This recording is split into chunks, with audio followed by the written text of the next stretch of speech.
Not a single gear or cable connects an excavator's arm to its engine. Yet this machine rips through solid earth and lifts thousands of pounds with pinpoint precision. All of that power comes from one hidden secret: oil pushed through tubes. This is your complete guide to how heavy machinery really works, starting with the parts you can see and the invisible force that moves everything. To understand this giant, we can split it right down the middle into two main halves: the top section that spins and the bottom section that rolls.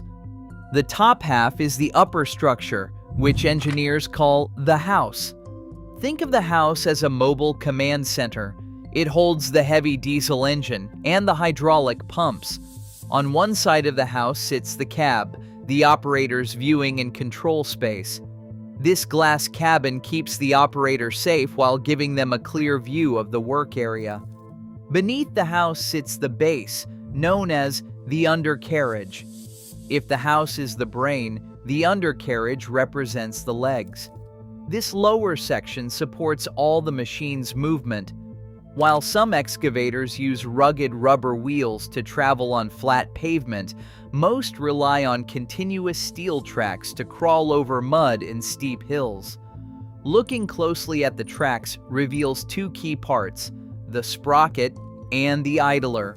The sprocket is a gear-toothed wheel that pulls the track chain to move the machine, while the idler is a smooth wheel at the opposite end that guides the track and keeps it at the perfect tension. Together, these two main halves keep the excavator steady and ready to work. Connected to the front of the house is the most famous part of the excavator: the giant, multi-jointed working arm. This powerful assembly is made up of three main parts that work together just like a human arm. First is the boom, which is the large upper section pinned directly to the house. The boom acts like your shoulder and upper arm, doing the heavy lifting and moving the entire structure up and down. Next is the middle section, most commonly called the arm. Depending on who you talk to on a construction site, you might also hear this section called the stick or the dipper. This part acts like your forearm, reaching outward and pulling inward to position the tool. At the very end is the bucket, the heavy steel scoop that does the actual digging, scooping, and dumping. The bucket acts like a hand, curling to grab soil and opening to let it go.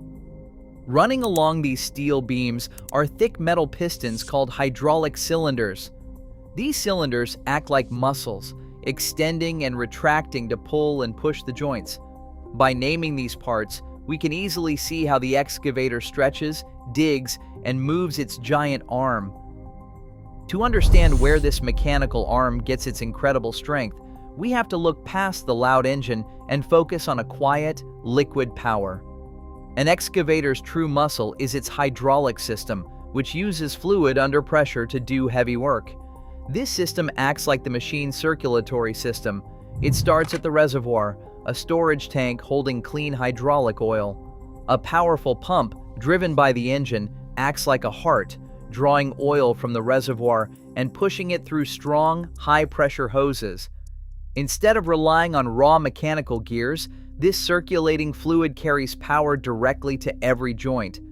As the pressurized oil travels through the machine, it reaches the control valves. Think of these valves as traffic directors.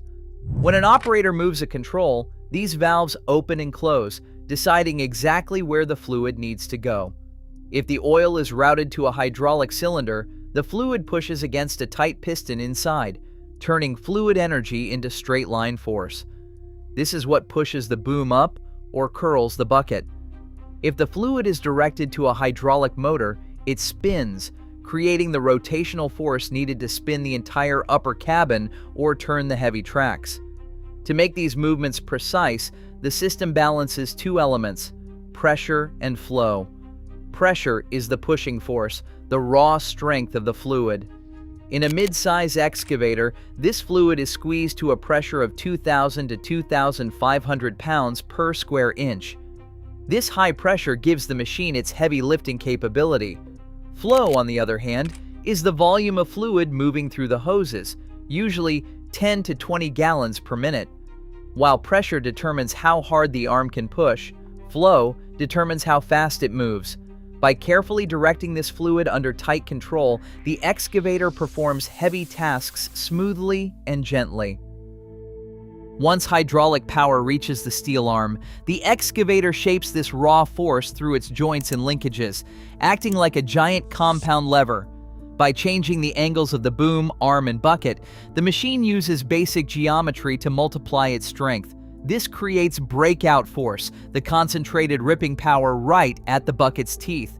To turn this power in any direction, the entire upper cabin sits on a massive circular bearing called a slew ring.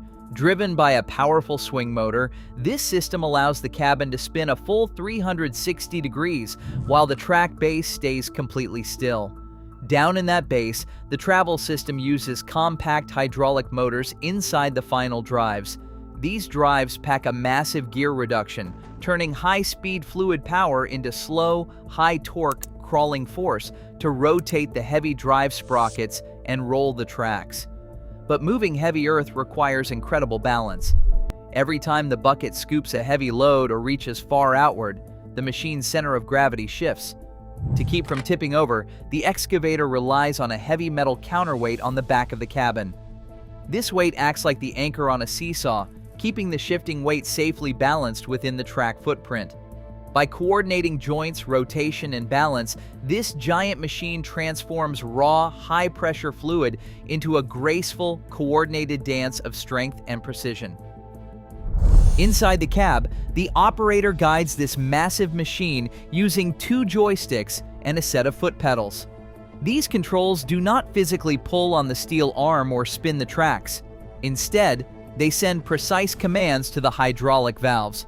A light push of the joystick translates into a powerful, controlled response outside.